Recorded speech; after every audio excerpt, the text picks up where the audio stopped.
Hey guys, in this video I will show you how to sync Outlook Calendar with Zoom. All right, let's begin. First, open your Outlook Calendar and select the date where you want to add a Zoom meeting. Double-click on it to open the event window. Normally, you'll see an option labeled Get Add-ins under the three dots menu at the top. If you find it, click on it and search for Zoom for Outlook.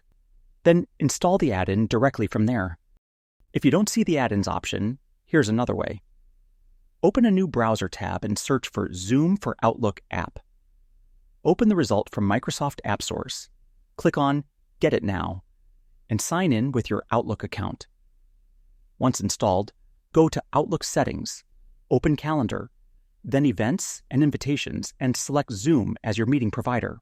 So that's basically how you can sync Outlook Calendar with Zoom. That's it for this video. Thanks.